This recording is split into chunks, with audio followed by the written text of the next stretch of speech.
It appears that Vladimir Putin just loves playing with fire as he sent a pair of Bear bombers to go towards Alaska. My name is Tom. I'm reporting with the Daily Beltway. If it's your first time here, please go ahead and hit the subscribe button down below and hit the notification bell so you can stay up to date on all the latest breaking news.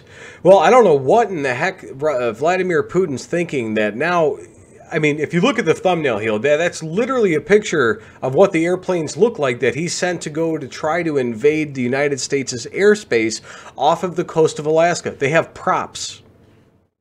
They're a prop-driven plane, and we sent a bunch of F-22 fighters to go make sure that those guys knew to get the hell out of our airspace. We're going to go ahead and report today with Fox News. It says Air Force warplanes intercept a pair of Russian bombers near Alaska.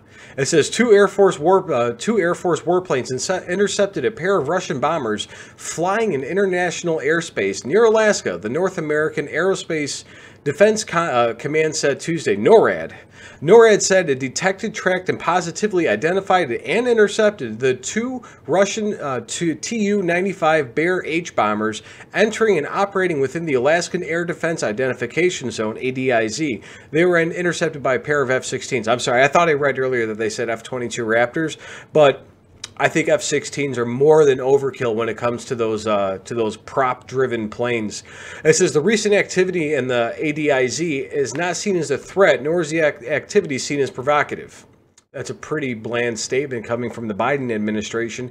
Anything that Vladimir Putin does is directly sent to try to intimidate us Americans because they know that they want to go over there and do that. They're going to make some news, bring up some of the fear of Russia. Oh no, everybody's reading the headlines. As you guys saw, Russian bombers are near the United States airspace.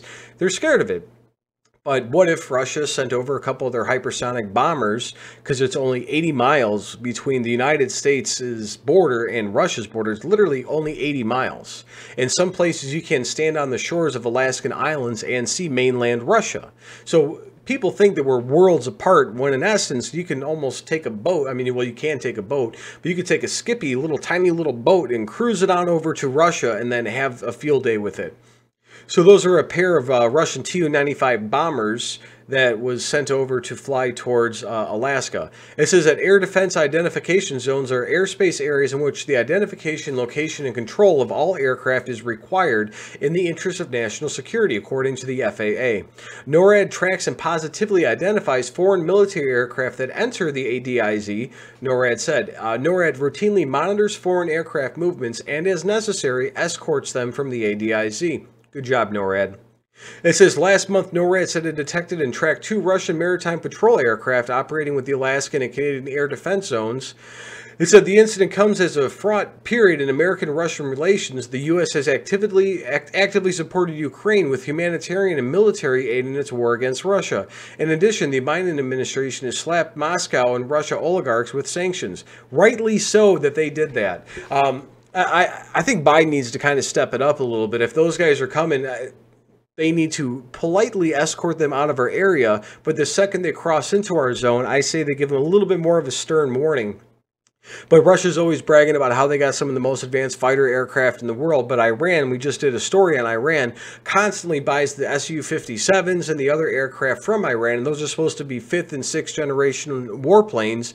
And there's a story that Iran was kind of flying around and one of our F-22 Raptors literally went underneath it. They were cruising around, checking things out, ended up going up right next to the guys. They had no idea that we were there. So, I mean, Russia, they think that they're technologically advanced. They think they can intimidate the American people, and they send over prop-driven bombers that you can hear them probably about the same time as you can see them as trying to intimidate the American people. Let me know your thoughts in the comments below. Are we going to stand for Russia's intimidation? Are you guys scared that Russia sent some over some Cold War relics to try and intimidate the American people? Let me know your thoughts in the comments below, guys. God bless America.